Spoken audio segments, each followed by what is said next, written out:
जय श्री कृष्णा।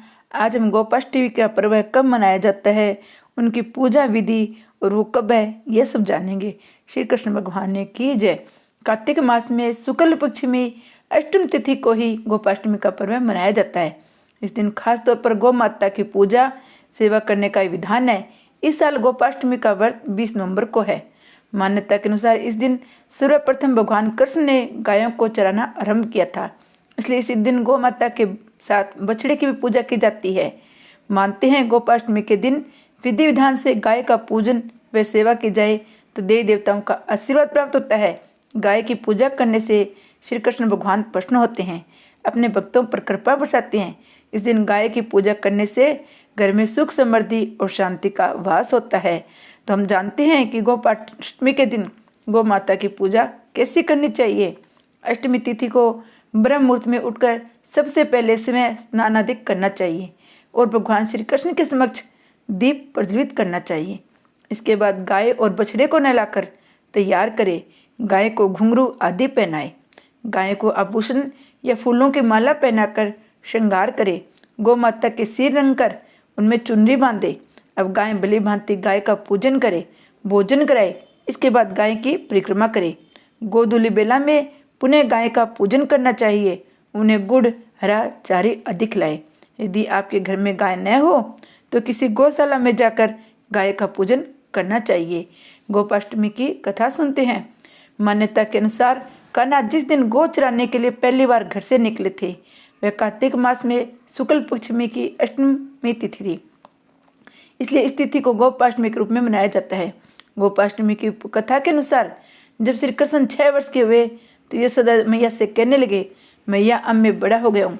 यशोदा जी से प्रेम पूर्वक कर बोली, अच्छा लाला अब तुम बड़े हो गए हो, बताओ अब क्या करें। इस पर कन्हैया बोले, अब मैं बछड़े चराने नहीं जाऊँगा, अब मैं गाय चराने जाऊँगा। इस पर यशोदा मैया कहने लगी, ठीक है बाबा से पूछ लेना। अपने मैया के इतना कहते ही झट से कृष्ण जी ने नंद बाबा से पूछने के लिए वहाँ पहुँच गए। नंद बाबा ने कहा, लल्ला अभी तुम बहुत छोटे हो, अभी तुम बछड़े चराओ। लेकिन कन्हैया हट करने लगे। तब नंद जी ने कहा, ठीक है लल्ला, पंडित जी को बुलाकर उनका मुहूर्त निकालेंगे, तभी आपको गौ चराने के लिए भेजेंगे। बाबा की बात सुनकर कृष्ण जी झट से पंडित जी के पास पहुंच गए। बोले, पंडित जी आपको बाबा ने बुलाया है, गोचरण का मुहूर्त देखना है, आप आज ही का मुहूर्त बता देना, मैं आपको बहुत सारा माखन दूंगा। पंडित जी नंद बाबा के पास पहुंचे। बार बार पंचांग देखकर गणना करने लगे। तब नंद बाबा ने पूछा, क्या बात है पंडित जी, आप बार बार क्या गिन रहे हो। पंडित जी ने कहा, क्या बताए, गोचरण के लिए केवल आज का ही मुहूर्त निकला है, इसके बाद तो 1 वर्ष तक कोई मुहूर्त है ही नहीं। पंडित जी की बात सुनने के बाद नंद बाबा को गौ चराने की स्वीकृति कृष्ण को देनी पड़ी। उसी दिन भगवान ने गौ चराना आरंभ किया। ये शुभ तिथि कार्तिक मास में शुक्ल पक्ष में की अष्टम तिथि थी। भगवान के द्वारा गौ चरण आरंभ करने के कारण ये तिथि गोपाष्टमी कहलाती है। इसी और तरह भी मान्यता है। कहते हैं एक अन्य मान्यता के अनुसार कहा जाता है, कार्तिक मास में शुक्ल पक्ष की प्रतिपदा से लेकर सप्तमी तिथि तक भगवान श्री कृष्ण ने अपनी अंगुली पर गोवर्धन पर्वत को उठाए रखा था। 8वें दिन जब इंद्रदेव का अहंकार टूटा, श्री कृष्ण के पास क्षमा मांगने आई, तभी से कार्तिक शुक्ल अष्टमी पर गोपाष्टमी का उत्सव मनाया जाना लगा। गोकुल, मथुरा, वृंदावन, ब्रज में गोपाष्टमी बड़ी धूमधाम से मनाई जाती है। ये त्यौहार ज़्यादातर इसी क्षेत्र में मनाया जाता है। पंचांग के मुताबिक हर साल कार्तिक मास के शुक्ल पक्ष की अष्टमी तिथि को ही मनाया जाता है। आज के दिन गौ माता, बछड़े और दूध वाले ग्वालों की पूजा की जाती है। माना जाता है गोपाष्टमी के दिन पूरे मन से भक्ति भाव के साथ पूजा पाठ करने से भक्तों को इच्छित फल की प्राप्ति होती है।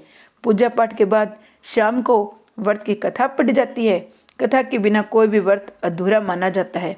पूजा का फल भी नहीं मिलता तो कथा जरूर सुननी चाहिए। हिंदू धर्म में कार्तिक शुक्ल पक्ष की अष्टमी तिथि को ही भगवान कृष्ण को बहुत प्यारी बताई है। भगवान कृष्ण को गायें बहुत प्यारी है, तो भगवान कृष्ण की इस दिन जरूर पूजा करनी चाहिए। इस दिन अपने शरीर पर तमाम देवी देवताओं को धारण करने वाली गौ माता की पूजा का विधान है। इस साल ये पर्व 20 नवंबर को ही सोमवार को पूजा की जाएगी। सनातन परंपरा में गोपाष्टमी का पर्व गौ माता के पूजन के लिए ही माना जाता है। कार्तिक मास में पड़ने के कारण इसका धर्म पर्व और ही बढ़ जाता है। हिंदू धर्म में गाय को बहुत ज्यादा पूजनीय माना जाता है। गौ माता के शरीर में 33 कोटि देवी देवताएं निवास करते हैं। ऐसे में गौ पूजन, गौ सेवा करने पर सिर्फ गौ माता नहीं बल्कि 33 कोटि देवी देवताओं का आशीर्वाद प्राप्त होता है। गोपाष्टमी के दिन गाय और कान्हा की पूजा करने से बहुत लाभ मिलता है और पूजा समय के अनुसार करनी चाहिए। गोपाष्टमी के पावन पर्व पर गौ माता की पूजा करने के लिए व्यक्ति को प्रातः काल का समय सही रहता है। गौ माता को प्रणाम करना चाहिए। उसके बाद गौ माता को शुद्ध जल से स्नान कराना चाहिए। उनके रहने के स्थान को साफ सुथरा करना चाहिए। गौ माता को फूलों की माला और वस्त्र पहनाकर रोली, चंदन और तिलक लगाना चाहिए। इससे गौ माता को फल, पकवान और आटे गुड़ की भेली आदि खिलाना चाहिए। फिर गौ माता को धूप दीप जलाकर उनकी आरती करना चाहिए। हिंदू धार्मिक मान्यताओं के अनुसार गोपाष्टमी के पर्व पर गौ माता के साथ भगवान श्री कृष्ण का विधि विधान से पूजन करना चाहिए। गाय माता की पूजा करने पर व्यक्ति को सुख सौभाग्य के साथ आरोग्य की भी प्राप्ति होती है।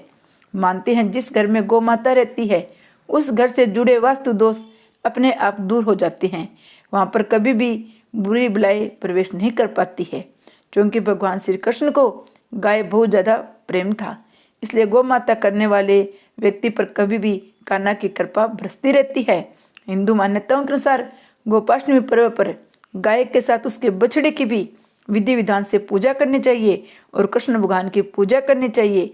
कृष्ण भगवान की पूजा करके धूप दीप करके प्रसाद चढ़ाना चाहिए, उनकी आरती करनी चाहिए, भजन कीर्तन करना चाहिए। गोपाष्टमी के दिन गौशालाओं में जाकर गौओं की सेवा करनी चाहिए। जय गौ माता की जय।